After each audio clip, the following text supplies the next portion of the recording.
Just letting the Hello, everyone. I'm Heidi Seaborn. I'm the executive editor at the Adroit Journal. And I want to welcome you to our issue 37 reading and to the exuberant final days of National Poetry Month. You may have noticed upon registering for tonight's reading that we're raising funds tonight for RAINN, which stands for the Rape, Abuse, and Incest National Network. It's the nation's largest anti-sexual violence organization, and RAINN actually created and operates the National Sexual Assault Hotline and carries out programs to prevent sexual violence, help survivors, and ensure that perpetrators are brought to justice. So please join us in supporting this important organization. And this is the really great thing, because April's not just National Poetry Month, but it also happens to be Sexual Assault Awareness and Prevention Month. So every dollar that is raised by RAINN will be matched. So thank you if you've already made a donation. And if you haven't, we will put a link into the chat at the end of tonight's reading as a reminder. And we will also have a page up at on our website to take you directly there. So thank you for that, and we're very excited with our partnership with RAINN. This evening, we celebrate the extraordinary work of our Gregory Djanikian Scholars. We have 6 poets with immense talent who have yet to publish a full-length collection. And when you read their work and when you listen to them tonight, you'll be shocked by that. So if there are editors that are listening to this, get on it. This is amazing talent. It was a real struggle for us as editors to choose these 6 because there was such talent. So let me just say, this is an amazing group that are here tonight. Jari Bradley, Jane Huffman, L.A. Johnson, Natasha Rao, Brandon Thurman, and Dante Collins are our 6 scholars. We also have a long list of finalists and semi-finalists that are listed on our page, on our Djanikian Scholar page. And unfortunately, Dante Collins cannot be with us tonight due to a family situation. But we're going to kick off with the other 5 scholars, and Jari Bradley is going to lead off our reading tonight. Jari Bradley is a poet and a scholar from San Francisco. They have received fellowships and support from Kalaloo, Cave Canem, Tin House, the Pittsburgh Foundation, and the Heinz Endowments. Jari's work's been nominated for a Pushcart Prize and has been published or is forthcoming in the Adroit Journal, Blood Orange Review, which was selected by Judge Nikki Finney, the Offing, Academy of American Poets Poem a Day, Columbia Journal, the Virginia Quarterly Review, and elsewhere.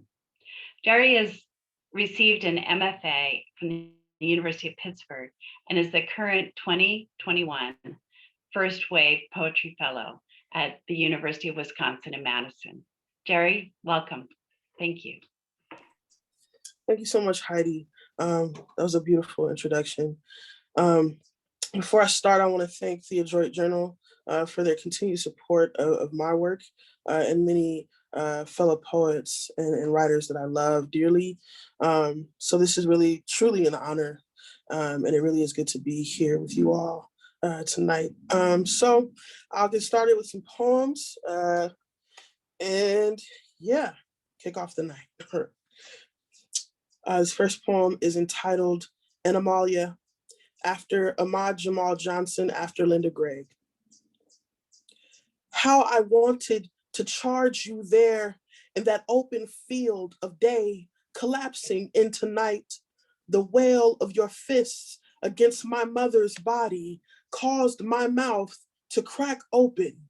A spray of wings dark as that starless sky where the swelling wasn't too bad this time. I didn't want to be the animal I became, nostrils wet, teeth drawn, elongated at the nail. Oh, how the blood made me weep, how I couldn't put it down, that this, your heavy hand, over heavy hand is how you expected us to live. And so it was, a wildness in the blood. My body, a savanna, stretches of flesh vast and wide. I became the wild, and the wild became myself, charging on all four haunches, daring another callous man to resort to. If not the wilderness of his hands, what then? Blood. My mother's ribbon from a busted lip across her chin. The impressioned end of his knuckles is how I first learned to weep for things pulled from a body, unmade in my mother's bludgeoned image. The nagging question of her across his bony hands. The blood gone to dust between my tiny legs. I've spent years trying to make sense of the forgetting. My body's invasion is a dull history that lingers like an anthem, a record of my raptures sung in vain. My captor, after Shane McCrae. My captor was too the one who birthed me into this world. The trees whipping on loop from the window in the back seat, their thick green loosening all the ties inside me at the bridges crossing, my need pushing up against my teeth. There is no way to undo the body or its algae, that which ropes back on the vine of memory. How do I tell this story? When I was returned, I was instructed, if you ever see your mother, run.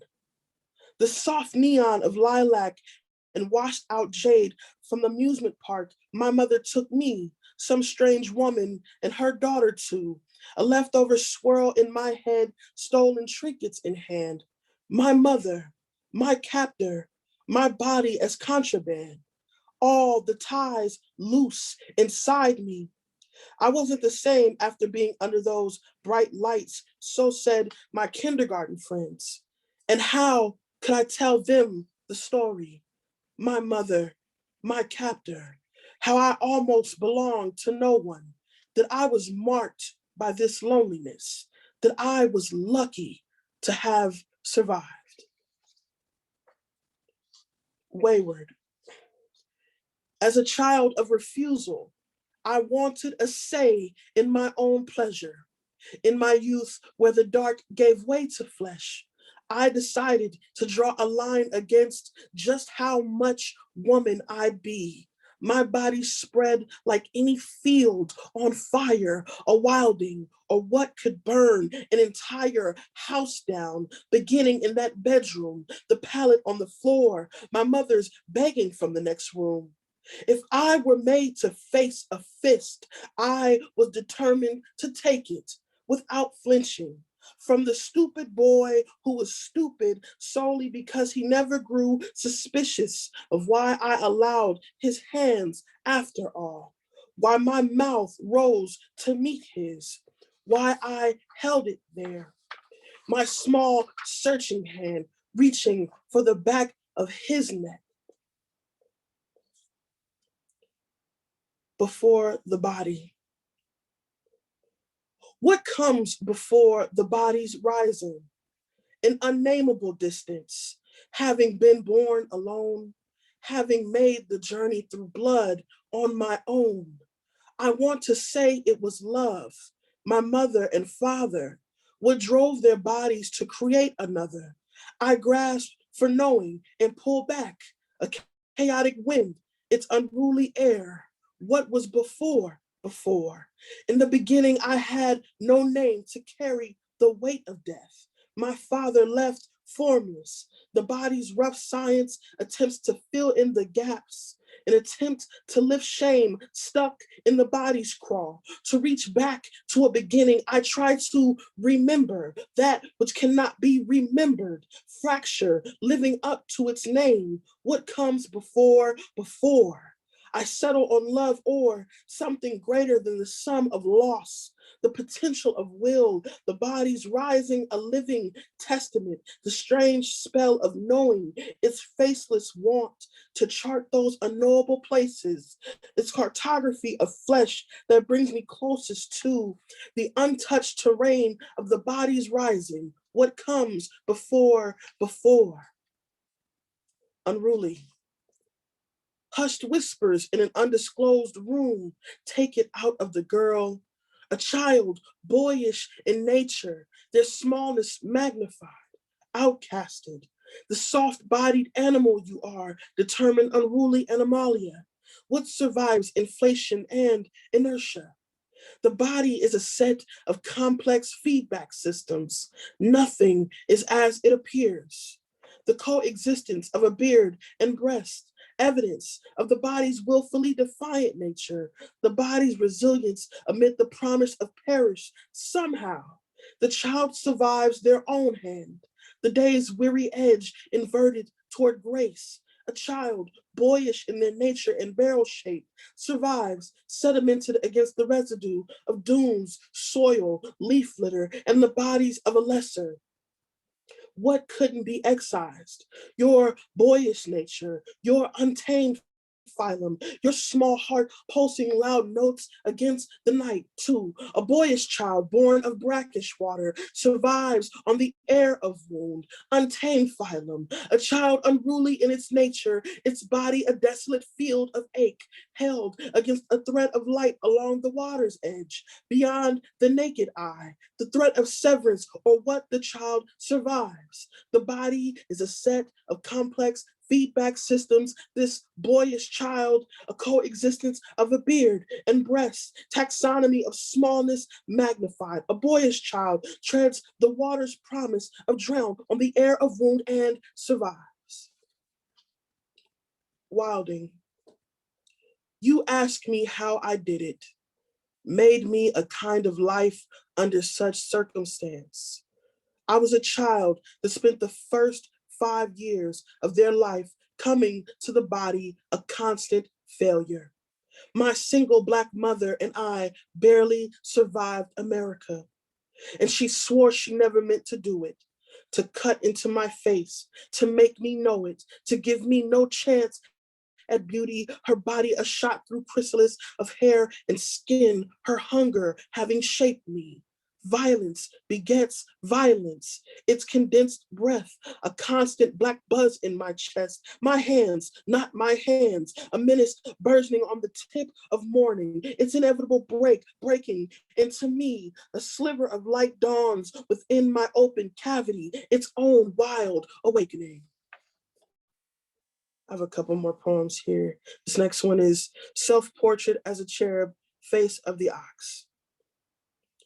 In the dense forest of language lay the parts of myself driven into the wilds by man.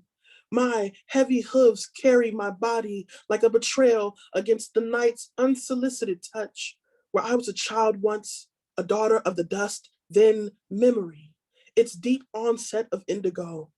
I chant her absence in all 4 of my tongues, gifts from the benevolent one, though I am a mutiny of being bullheaded by nature. My great face harvested of horns, an outline of my condensed breath. When I stare into the night stares back. It is lonely to be a plow in the earth, to be a thing of the soil. Who I was once still lingers in lieu of the likes of man. I'm what becomes of the unprotected. My name, say it. The direct translation of a plea, let me in. I often wonder what my body will be returned to God, abomination or rapture. For now, I know myself as the sweet unknown, both peace and the fury. And I'll be closing out with this last poem entitled Interior. I stroll the body's wilderness, those last truly wild places, an attempt to wrest joy from its hiding place, the body's expanse, its granular pleasures undisturbed, its strict reserves, its flora, its fauna. This is how I live with what has been done in the dark.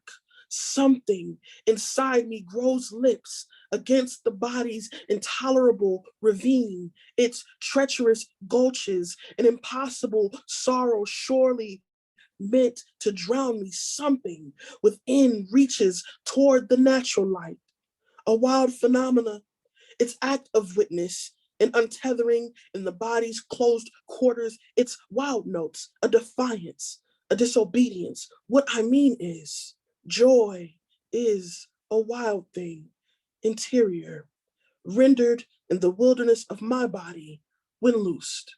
Thank you all so much. It's been a pleasure. Wow. Thank you so much. That was, I think we just all need to take a little breath here.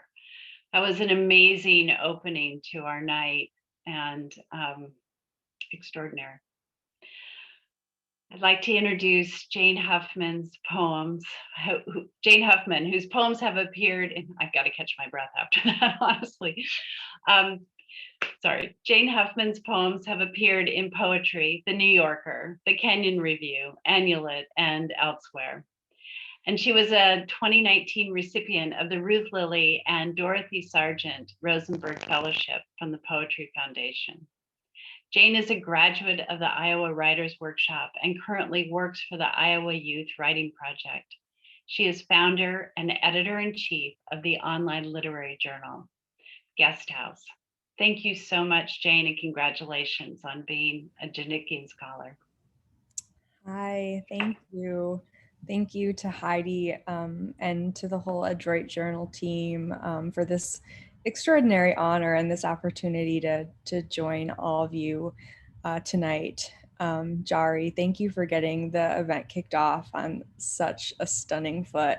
I found your reading so beautiful.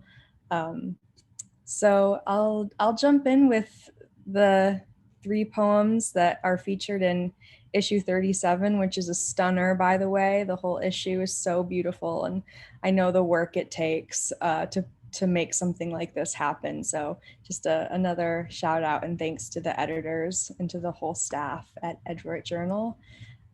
Okay, so this poem is called Ode. Andrea taught me to ride side saddle. I rode in small and dizzying circles around her. I rode around her in small and dizzying circles, past the mirror and past the mirror, where one summer she was reared off by a stallion attacking his own flaring reflection. One summer she was reared off, or almost. I rode into the acres of our sunflowers. In the acres, the fields, I overindulged in beauty. In the fields, I rode. Andrea leaned on a rail, her body a rail. Andrea leaned on the shadow of a rail. My shadow rode around her, the small bells of my intuition. She rang the small bells of my saddle. I was small and dizzying. I was dizzy. I rode in small and dizzying circles. Andrea taught me to ride, no stirrups. Nothing suspending my body but intuition, the small and dizzying circles of my body. My intuition rode around me in small and dizzying circles, her shadow riding circles around me. I called her Andrea. This next poem is called The Rest. Still I keep myself, I take to bed. One lung is red, cut red flowers hung in pink water. My other lung is out of line. From one lung, I tell the truth. From the other lung, I lie. Cut pink flowers hung in red water. Like a pain, the truth is mine. The lie is that today I want to die. Cut red water hung in pink flowers. The rest of it is stillness, rest, a soft cough into a hard pan, a hard cough into a soft plain. Cut pink water hung in red flowers. The third poem in this portfolio is a new poem called Later Fragments, and it's a poem that came out of the pandemic, so it's pandemic-ish. Later Fragments. I hid away from privacy in privacy, beneath the question of the self. Has the mail come yet? Has he come yet with the mail? Has the mail? Why am I always boiling? I waited for the poem, watched the beam-shaped shadows of the meters sway from east to west, the line-shaped shadows of the posts, the pole-shaped shadows of the people, the man-shaped shadows of the trees.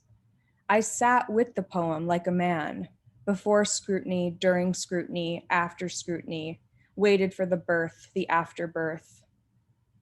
There wasn't wisdom in it, but I waited like I was waiting in a line, in iterations of myself, impatient, needling, needing badly to pee, and so peeing. Like waiting for a breath of white smoke from the conclave, a signal that the democratic experiment has succeeded.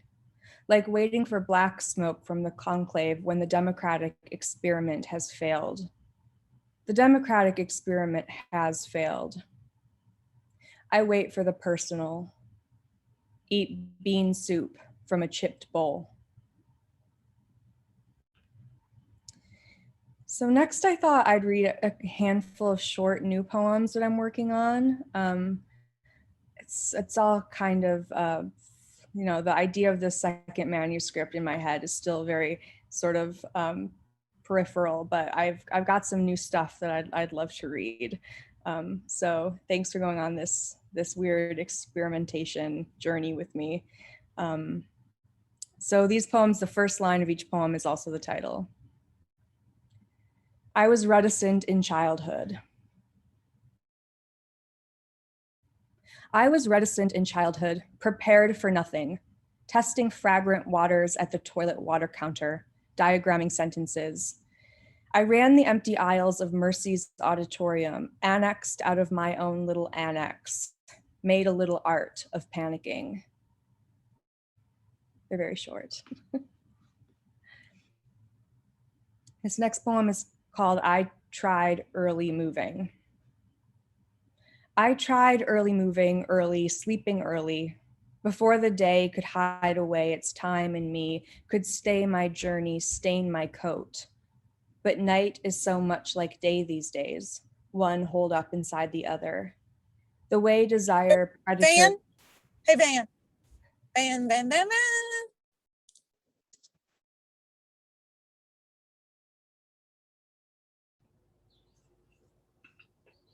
Do you want to start over on that poem? Sure. Can everyone mute themselves? Thank you. The pleasures of Zoom. Okay, so this is called I Tried Early Moving.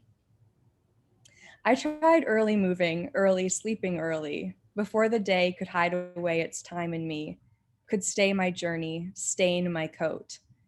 But night is so much like day these days, one holed up inside the other. The way desire predators the sloth in me, and the sloth in me predates desire. This poem is called I Reached an Arm. I reached an arm across Louise, and doing so, I made a shape. It gave me pause, a wending shape. An absent mind, she says, goes limb to limb with the sublime. Our dialogue was saucerless and glassy, overgrown with cultures, like the sunless pool of water ponding underneath our garden chairs, a multiplying trawl of stillness, wisdomless and gold with fish. She said, and this is where I stayed my listening to scratch an itch of shame. A goldfish pond is mostly water, little gold in it at all, despite its name. This poem is called I Traveled to Expectancy. I traveled to expectancy, through expectancy, feared my way through fear, my scholarship, criterion among criterions. I loitered at the wooden doors. I had a touch of something, like a flu, a forfeiture of something in my gut. But like a charm, a gendered thing, I guess, I wasn't swayed to bring it up.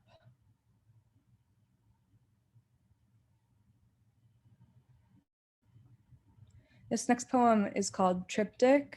I had a little intuition left in me. Endured on broth, I boiled off the bones of intuition.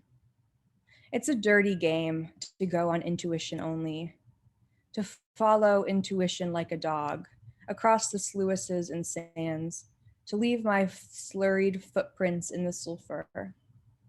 A juried thing, a ceremony bound to do its civil duty, to lay the bread of intuition at the feet of beauty. Tell you what, this intuition assuaged everyone but me.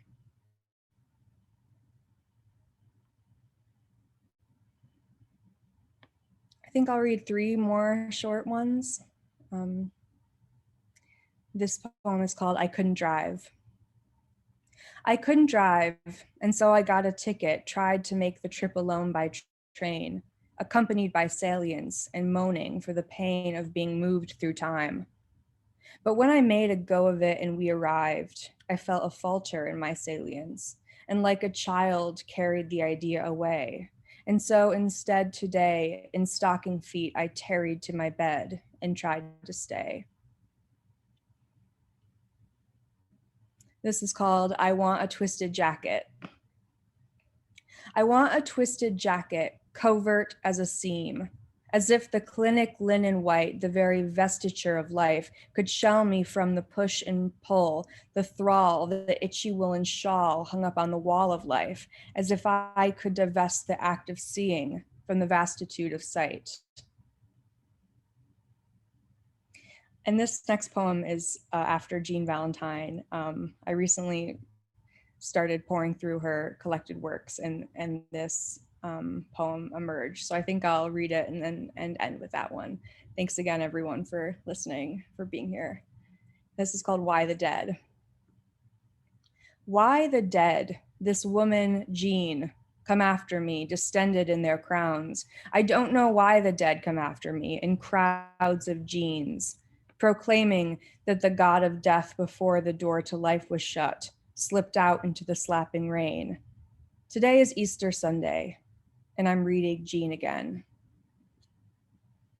Thank you, everyone. Thank you so much, Jane. I love hearing all this new work, and you've got a book and you've got a second book, and we need to see those books. So keep going. It's amazing. Our third scholar tonight is L.A. Johnson, and L.A. is from California. She's the author of the chapbook Little Climates from Bull City. She's currently pursuing her PhD in literature and creative writing from the University of Southern California, where she is a provost fellow. Her poems have recently appeared or are forthcoming in the American Poetry Review, Best New Poets, Missouri Review, Prairie Schooner, the Southern Review, and Zizivi, and other journals. Thank you so much for welcoming L.A. Johnson. Thank you so much for that introduction, Heidi. Everyone can hear me all right? Okay. I'm so excited to be reading with everyone. I love the issues so far, and I'm just delighted to hear these words come alive, even as we are all across the country from each other. So thank you so much for having me, and I'm so grateful to be here. Kind of in an opposite situation than what's happened, I'm going to read my 3 poems from the issue. They're quite long poems, so bear with me.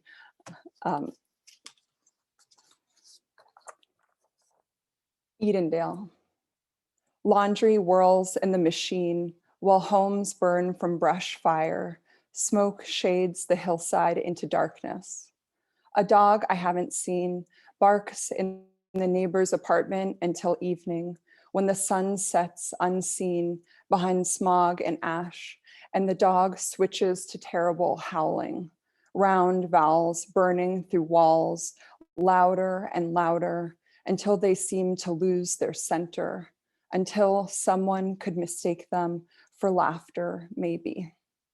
If you could go back in time, would you want to?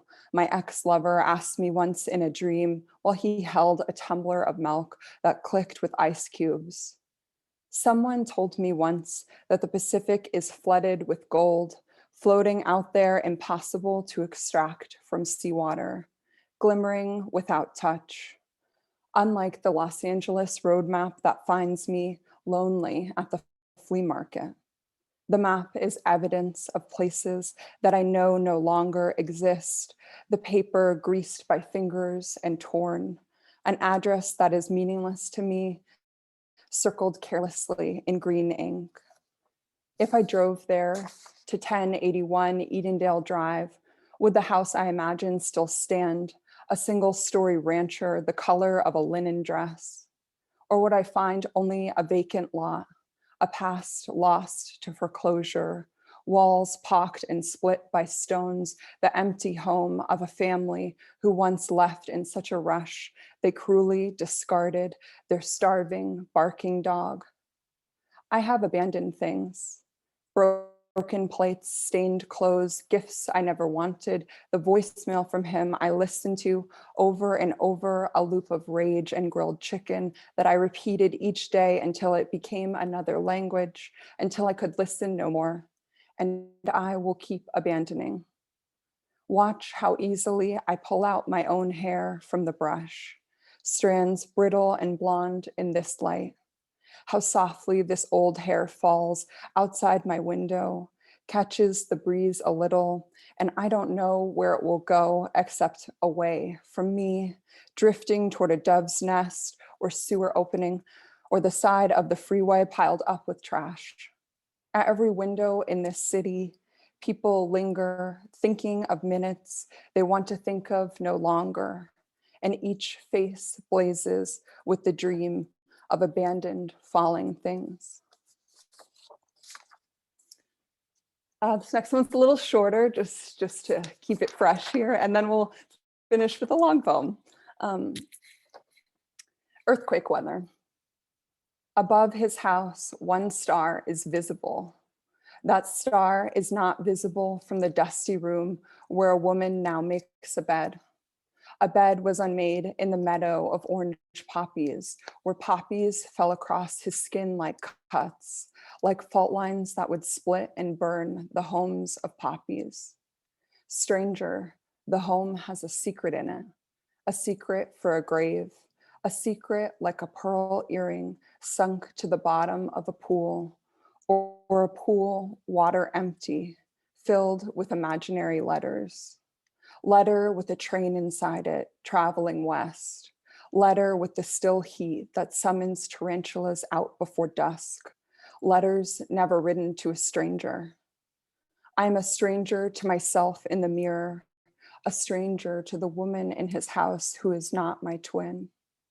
Is it true a twin is never lonely? Alone, I put a knife through the face of an invisible star, the star that lives between a home and me. And this last one takes as its setting the red tide. I don't know if anyone out here is from California and has seen a red tide. I guess I'll never know because I can't communicate with you all in the silent Zoom, but if you haven't been there, I'll read this little snippet from the LA Times from May 2020, around the time that I wrote this poem, which says, neon blue flash gives way to rotting stench as red tide sweeps California coast. Red tide. Western wind violates the streets, twists the city into violent trapeze. A hot spell, the sun, a long vowel, algae blooms under, a red velvet dress on the sea. I smell it even indoors. From Baja to Malibu, thousands gather to watch the waves at night, crashing like lightning over the shore. Once in a desire to think no more, I split my arm to see inside, a hot river with pulse swelled, a red nativity. The red bloom gives way at night to bioluminescent blue. waves outlined in neon light. You hold me as we watch their electric tumbling. My linen dress drifts away from me like a kind of speaking. Once a high tide rose inside my body, valves and veins on fire, blood on the sheets, blood staining my clothes, sailing and iron sick. My possible daughters were sleek fish plucked out of water, stolen without air. As I listen to the ocean fold over, I consider what would happen if I drank the icy water, salt in my throat. This month, I haven't bled again, thin as copper stolen from a piano. Once on a street in a different city, I walked each day by a house with a rounded door painted red. I dreamed of entering it and who I would be if I lived there, children noisy, their coats on the floor. In super bloom, life for algae is fleeting. They die splotchy freckles on the surface and are perilous to the yearling fish caught in airless surrender, their bodies tumbled, floating in the surge. Once, in what felt like a dream, the body was an oyster abandoned of its shell, slick and briny.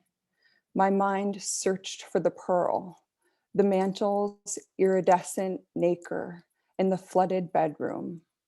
Robeless, I tremored in the flux, fleshy and shucked. The palms unfurl their long fronds on the lawn of the sea. We sweat, blue waves crash restless before us. I am vulnerable as grass bent backwards in the deep spell, ribbons gone loose in my hair. The water flashes neon, then nothing, leaving us shivering on the sand. Thanks so much for having me. Wow, thank you.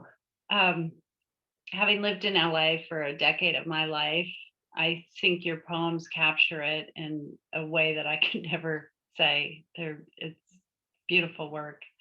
And as I put in the chat, and I hope people jump into the chat, but you've got to go read these poems. And Liz's poems have these extraordinary line breaks that really captivated us as we were reading through them as the editors. But read all of them, read everything. Our next scholar is Natasha Rao. Natasha is the author of Latitude, which just won the APR Honickman First Book Prize. Wow. And is forthcoming in September 2021. Her poems appear or will soon appear in the American Poetry Review, The Nation, the Yale Review, Narrative, and elsewhere. She holds degrees from Brown and NYU and currently lives in Brooklyn. Welcome, Natasha, and congratulations. Thank you so much, Heidi. And thank you, Kate and Peter and everyone who helped put together this amazing issue. Also, can you hear me? My speakers are like, okay, great. Okay, so yes, I will start with the 3 poems from the issue and then feel it out and see what works. Okay, this first one is called In My Next Life, Let Me Be a Tomato. In my next life, let me be a tomato, lusting and unafraid. In this bipedal incarnation, I have always been scared of my own ripening, mother standing outside the fitting room door. I only become bright after Bloody Marys, only whole in New Jersey summers where beefsteaks like baubles sag in the yard, where we pass down heirlooms in thin paper envelopes, and I tend barefoot to a garden that snakes with desire, unashamed to coil and spread. Cherry falls, brandy wine, sweet aperitif. I kneel with the spool, staking and tying, checking each morning after last night's thunderstorm, only to find more sprawl. The tomatoes have no fear of wind and water. They gain power from the lightning, while I, in this version of life, retreat in bed to wither. In this life, rabbits are afraid of my clumsy gait. In the next, let them come willingly to nibble my lowest limbs, my outstretched arm always offering something sweet. I want to return from reincarnation spin covered in dirt and buds. I want to be unabashed, audacious, to gobble space, to blush deeper each day in the sun, knowing I'll end up in an eager mouth. An overly ripe tomato will begin sprouting, so excited it is for more life, so intent to be part of this world, trellising wildly. For every time in this life I have thought of dying, let me yield that much fruit in my next, skeleton drooping under the weight of my own vivacity, as I spread to take more of this air, this fence post, this forgiving light.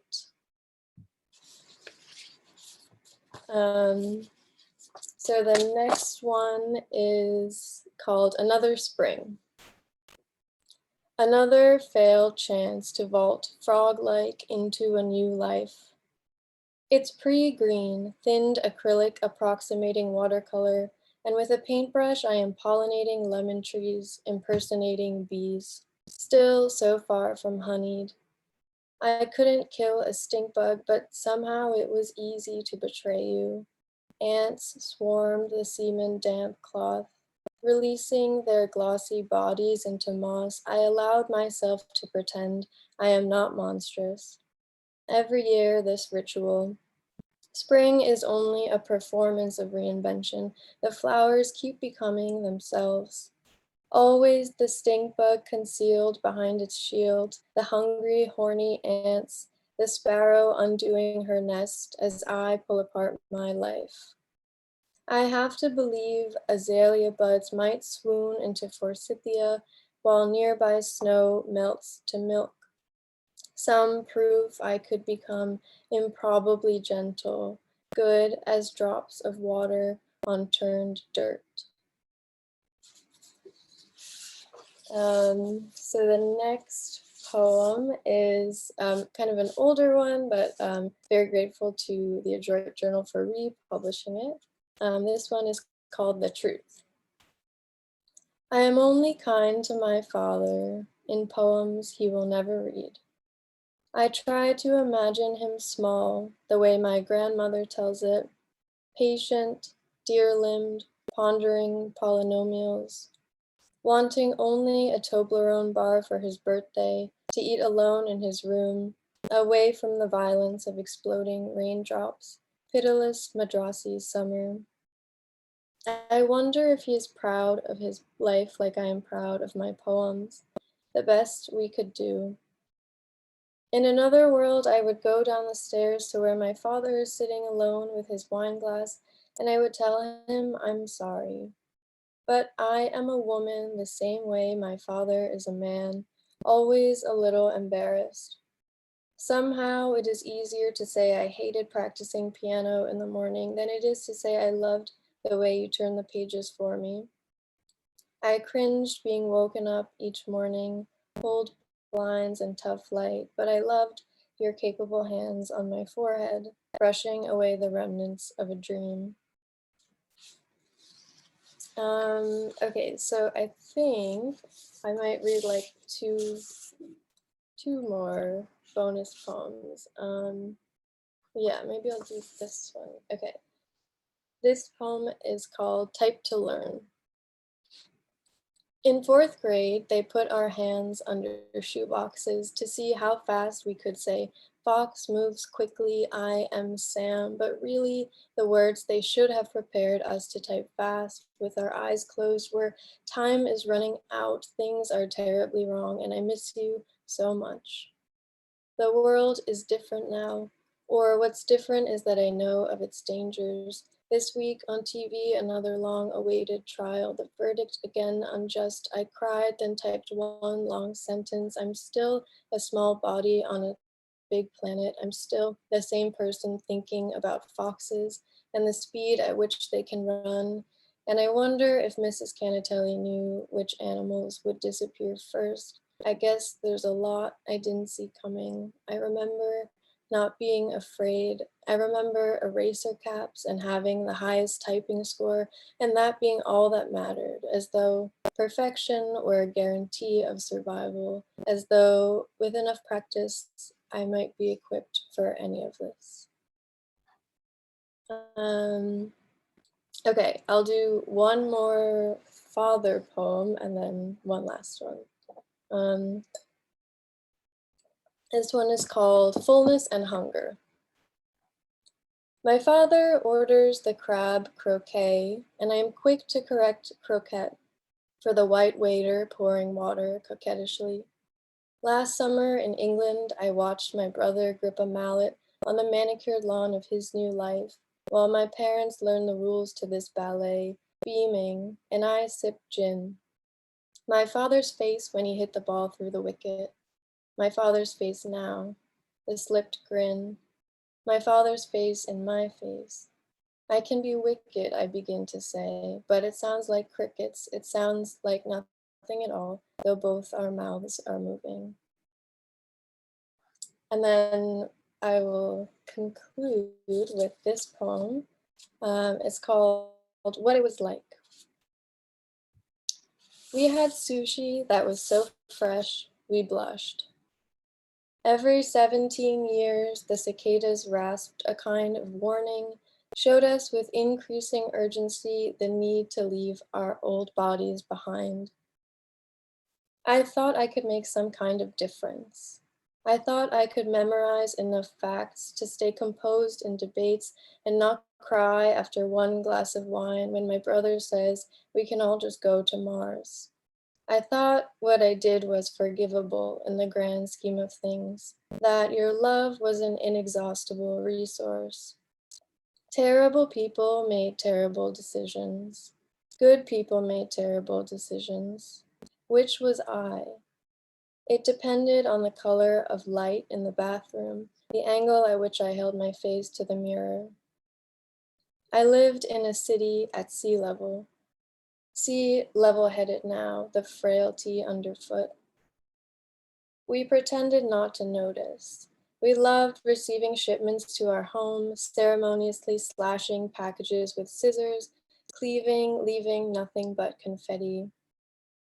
It was like sitting across from you at dinner and wondering when to tell you, knowing the worst is coming and simply ordering another drink. Meanwhile, the bubbles in the glass keep rising. It was luxurious. It was inevitable. It was a thick piece of fatty tuna, brimming with mercury, somehow effortless to swallow. Thank you so much, everyone. Oh my gosh. Thank you, Natasha. Amazing and not surprising that you have a book that's coming out and has won such a big prize. That was extraordinary. We're blessed. The final scholar that we're going to hear from tonight is Brandon Thurman. And Brandon is the author of the chapbook Strange Flesh from Quarterly West. His poetry can be found in the Beloit Poetry Journal, Nashville Review, Sixth Finch, and others. He lives in the Arkansas Ozarks with his husband and son. Brandon, welcome and congratulations. Thank you so much. I am just really overwhelmed and stunned to be reading after all of you. So thank you so much for those poems. Truly spectacular. I think I'm going to have time to read my 3 from the issue. Yeah, we'll see how time goes, but I'm going to try to do those 3. The first one I'm going to read is called Charismata. An alternate title to this one would be Family Portrait with Spiritual Gifts. 1. Speaking in tongues. When I told my father about my boyfriend and his boy, he screamed at me in some seraph-soaked tongue, his teeth live coals, his mouth a furnace firing Babel bricks, his tongue the 4th man in the furnace, the unbound shadow like a son of the gods. But no flames ever licked my own lukewarm lips. When I was a child, I tried to slip a glimpse of my father's cock, prayed he'd cast down that staff into a serpent that would swallow up my own. When I was a child, my father stood behind as a man pressed his sweaty, shuddering palm to my forehead, praying that I be baptized in a blaze of holy oil. Not a syllable of sibylline babble could anoint my cotton-mouthed tongue. I let my legs go limp, tried to drop, to play slain. My father held me up. The man pressed harder, pressed deeper, his tongue swollen and spewing the language of God, a dead language, resurrected, but come back babbled apart, missing limbs. Imagine Lazarus, 4 days dead, a bloat blood foam leaking language. My tongue wanted so much, but not this. The man sighed, spent, and my father lowered my heavy, unhallowed body to the floor. When I told my father I was in love, his throat throbbed, tongue twitched, rising, baptized bellows said nothing. Said, shut up, shut up, shut up. Said, not my son. Said, God, I love you. When the spirit seeped out, leaving him flaccid, bashful, he whispered, that wasn't me. He said, you have to believe me. When the spirit clamps your tongue between its atoning tongs, you can say anything. You can say nothing. You can say exactly what you mean. 2, a prophetic word. When I told my mother I was engaged to the man from the dreams, I couldn't remember when I woke up. Her unveiled face was masked with the harsh, unswayable light of someone who'd spoken with a god. She reminded me of my father's vision of a lank lion swallowed whole by a hyena, of the time a decade ago that God himself woke her with a cold, demanding hand, crept into bed behind her, and breathed into her ear to tell me, Satan is a conniver. I said, has the Lord not spoken through us also? But sometimes a prophet, the pillar of cloud pulled away, is left leprous, half eaten from the womb, stillborn of spirit. In the night, God's words turned to glyphs and runes. My mother's hands became prayers, and the spirit thick dark became uninterpretable signs. On the shelf, she found the dictionary beside the medical reference book that had introduced me to penises covered in rashes and scabs, to disease and desire, to my leper colony lust. Imagine the leper skin, starved for touch, grazed by some messianic hand.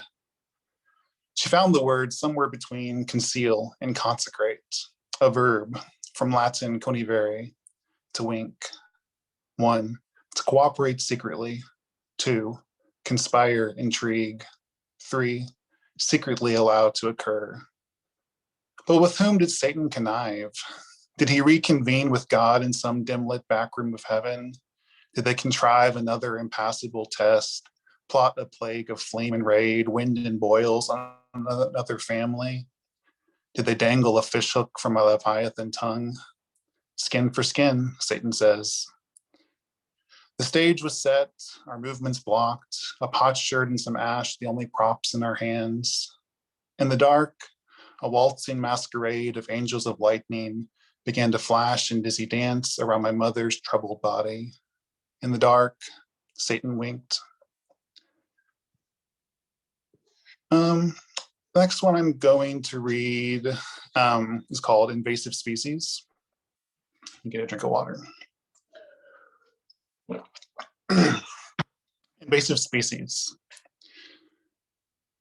We knew which trees were going to die, not by the shape of their leaves, but by the purple traps that tag their branches.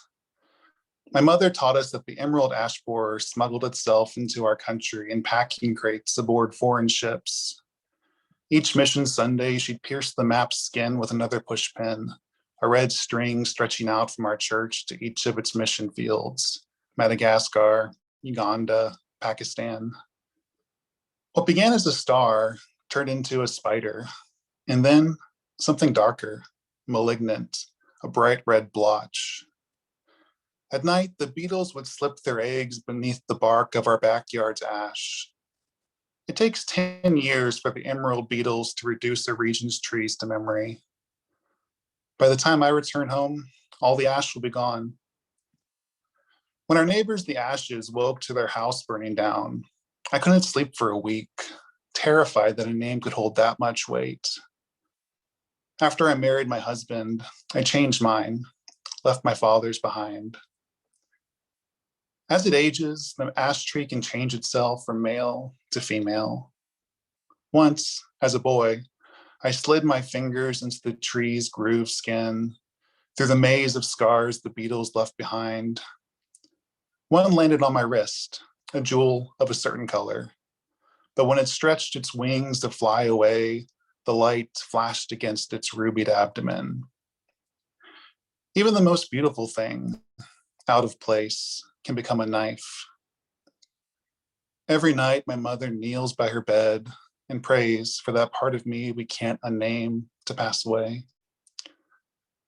On Sundays, when my father asks for prayer requests from an altar, she calls out, "I have a son, I have a son, I have a son, I have an unspoken."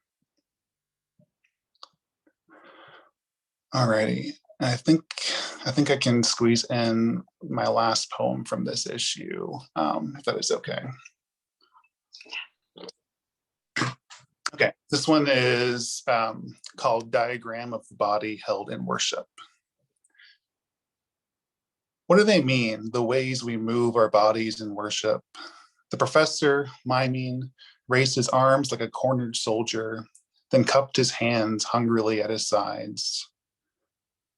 Let's read our bodies with the same care we give a holy text. It was American literature after the Civil War. The class discussed, and everyone disagreed. Each of our bodies whispered in its own language to its own God.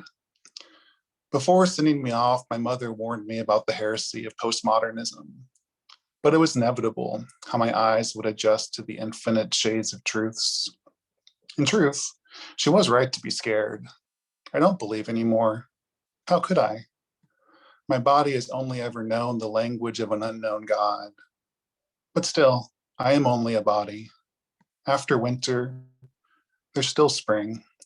Air on skin, trees made up like an old drag queen. Still, when I sit by the creek, something in me raises its arms to the bluest God and hops like a Pentecostal college student, too earnest, desperate for your attention. Someone is stacking altars by the creek. An endangered creature slips from the trees to feel the sun on its flank. Praise is an instinct our bodies can't unlearn. God becomes whatever can open these empty hands. Thank you guys so much. Oh my gosh, thank you, Brandon. That was it was really extraordinary. You have such a distinct and powerful voice, and thank you for lending it to this issue and to our reading. We're now going to switch it up a little bit and bring some fiction in with Djanika Oza, who is a writer based in Toronto. She's the winner of the 2020 Kenyon Review Short Fiction Contest, and her work has received support from Vona, Tin House, One Story, and the Malay Colony. She's published in Catapult, the Best Small Fictions 2019 anthology, Prairie Schooner, and elsewhere. And she's working on a novel. Welcome, Djanika. Hi, thank you. Thank you so much, Heidi, and to the whole Adroit team for putting this together. Yeah, it's just been so amazing to hear all of the poets reading tonight and to get to read with you all as well. So I'm just going to read the first couple of pages of my essay, which is in the journal, and it's about connection and power cuts and mistranslation, and it's called Load Shedding. In the apartment in Berlin, I sleep on the carpet in a rolled quilt patterned like the night sky. Beside me, in a twin bed pushed against the wall, my brother. He is here to work for a summer. I am here to visit him for 10 days after 6 months of thesis research in Nepal. I came to Berlin instead of going home, prolonging my time away. Not quite ready for this crossing to be over. I feel lighter, changed. I'm afraid that going home means going back to a self that I've forgotten, a self that I don't know how to remember. One wall of the apartment is made entirely of a window that looks out onto a small rectangle of lawn. From the neighbor's tree, lemons spill over the fence like cat's eyes. We're staying with a single mother and her preteen son. We share the space, but exist separately. In the mornings, she leaves out freshly baked loaves of strawberry bread that gather fruit flies and dimple in the heat. Above the toaster, a pink poster reads, "Fuck the patriarchy." Often, she stashes away her son's video game controllers, only to forget where she's hidden them. We watch them searching, giggle cautiously, unsure how much to intervene. I haven't seen my brother in 6 months, and meeting him in this new place feels like a sliver of home. I tell him stories of my time away, show him the half-moon scar on my stomach from the guard dog my first week in Kathmandu, languages mixing on my tongue. He, in turn, shows me the city he's come to love, surprises me with his German. We trade words like candies, like secrets we've been waiting to share. Ausländer, Bideshi, Zuhause, Ghar. I want to ask him what he's missing. I want him to ask me. When he leaves for work in the morning, I crack open my laptop and Skype my boyfriend. It's the second time in 6 months that we've done this, and the first time I've seen him clearly. Without internet at my homestay in Nepal, we relied on disjointed text messages and the occasional broken phone call. The first time we Skyped a week before I came to Berlin, he told me he was no longer coming to visit me back home like we'd planned. His features were blotchy, a series of creamy pixels scrambling and reconfiguring in slowed time. In the bottom left corner, my face was frozen, a small, dark knot. I kept my voice even as tears slid down my cheeks, for once grateful for the poor connection. This time, in Berlin, I see him anew. I'm not surprised by any of it, the hazel flecks in his eyes, the newly stubbled chin. But something isn't there. Now that we're talking regularly again, I don't know how to fill him in on all he's missed. The time the bus broke down on a rural road in southern Nepal, hundreds of kilometers away from anyone I knew. The precise quality of the darkness during a nighttime power cut, a black so cavernous you could misplace your own body. The weeks I spent living with my aunt in India, when she told me I was brave to leave home. How I understood that at my age she already had children, and how I didn't admit that to me that required infinitely more bravery. The truth that the months I spent away from him were some of my happiest, the feeling of a button unfastened, of spilling out and into myself. I feel a world apart from what we once knew. I'm angry with him for not knowing so much. I lose my patience when I can't follow his stories, not able to picture the places, his new friends. The self I want him to know no longer translates. It's a lonely place, this anger. When I leave the apartment, I don't know where I'm going. Just to walk, to wander. Kum kam karnus. I make a mental note to ask my brother how to say that in German.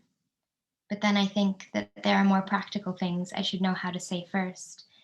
Things like, I'm lost, or maybe I don't know my way back home. And I'll stop there. Thank you.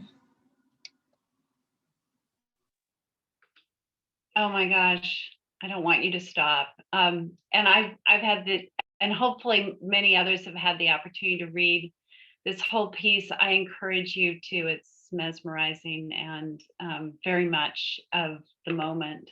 Thank you so much. Our final reader of tonight is the magnificent Matthew Olsman, who's the author of Constellation Route, forthcoming from Alice James Books in January 2022, as well as 2 prior poetry collections, Mezzanines and Contradictions in the Design.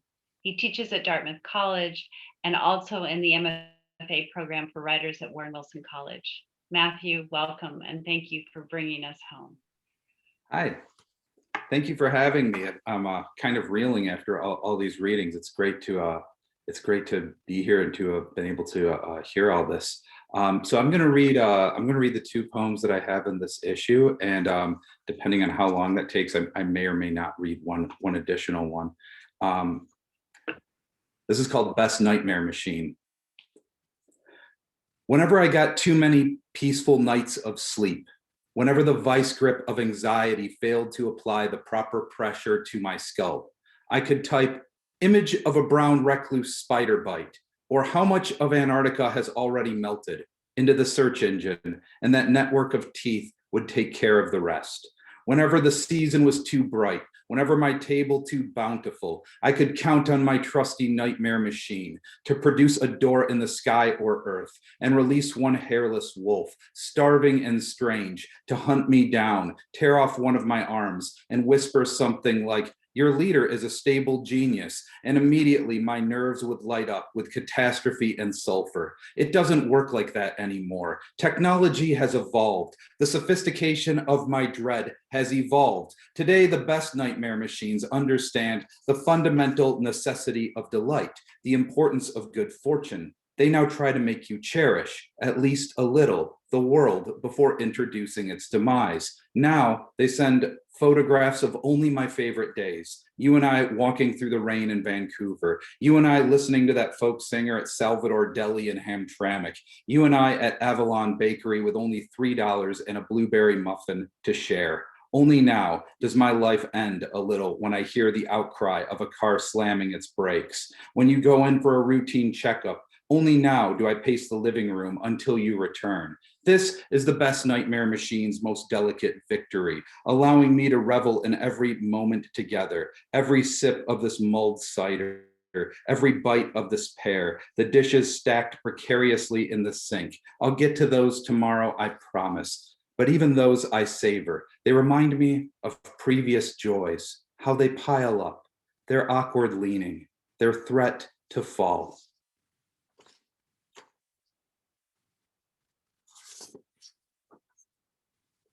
This is called The Bobcat. Let's say you're renting a New Hampshire cabin, and while walking home, the New Hampshire dark just descends on you. It's the type of dark where you can't see your hands in front of your face. In front of your face, the flashlight. In the beam of the flashlight, mostly trees. Pine tree, pine tree, pine tree, pine tree, pine tree, maple, oak, paw print. A paw print? One pressed into snow, then another. You're pressing through that snow to get home. Fearful, the tracks lead toward your destination, then disappear. Disappear? Things don't disappear. You sweep the flashlight's beam in every direction. Behind you, the path you've traveled. Above you, branches. What disappears? Ghosts? Phantoms? Vampires? Definitely vampires. The spirits that reside in Bram Stoker's skull. In a place like this, it's not hard to imagine you've landed in Bram Stoker's gothic imagination. A moonless night, and you're standing in the fog, feeling all Victorian, just waiting to die.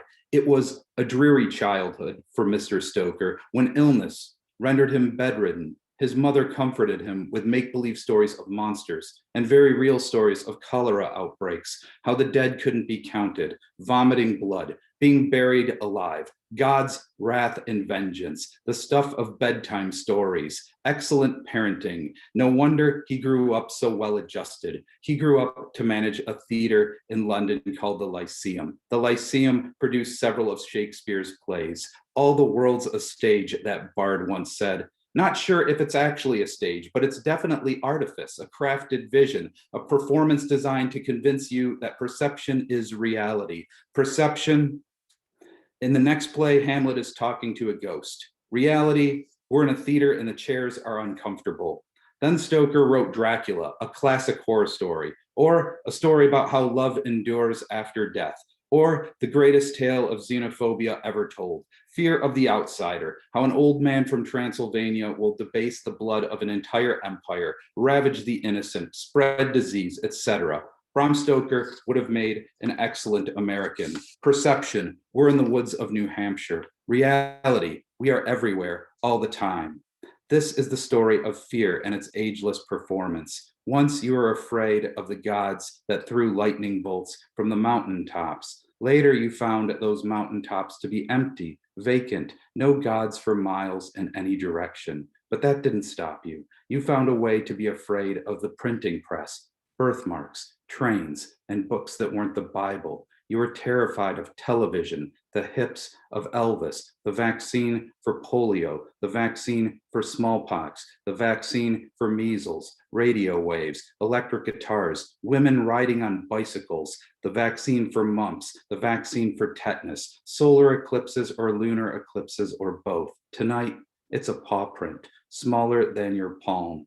Everyone but you knows the one who made these tracks is a nervous marvel. Spooked easily, it avoids humans. When startled, it stays in its den, a hollowed log, a shallow cave, for days without food. Look at the wilderness you keep building for yourself. You, the theater, convinced of its own grandeur. The stage is empty, the audience gone home. Nothing around you but a wide field of snow.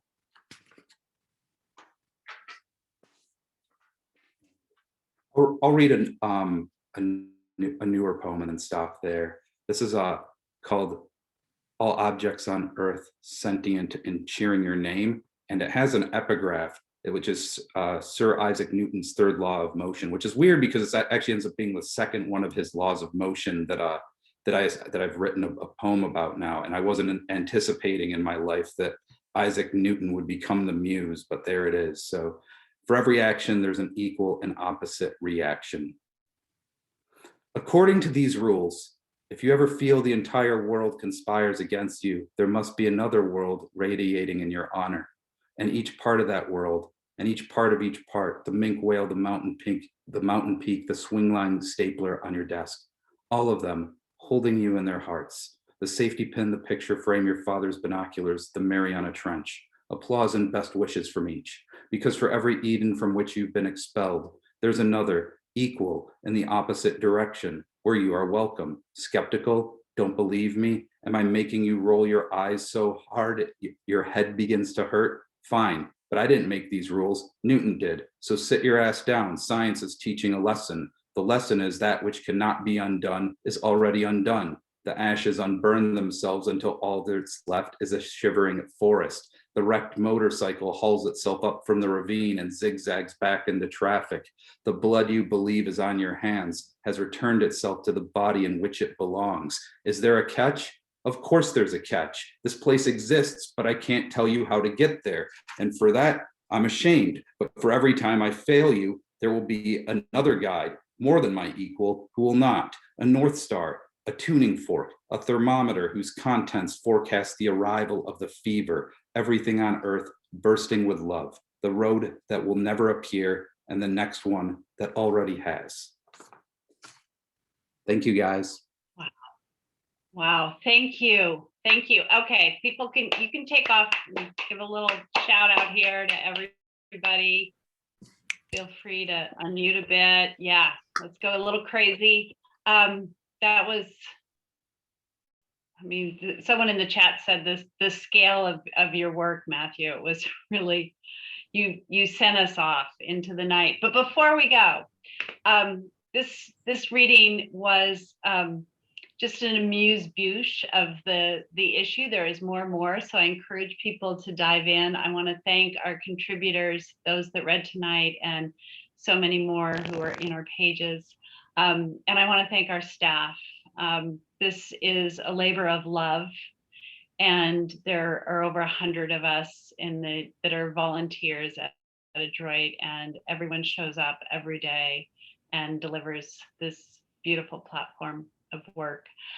And I want to encourage everyone here to make a donation to RAINN. I think there'll be hopefully a link up on the chat, and if not, go to our page, go to a page on our website, and take advantage. If you do it, and if you make a donation this month, you'll take advantage of this generous match. And with that, I want to wish all of you a happy, wonderful National Poetry Month, and a good night. Thank you.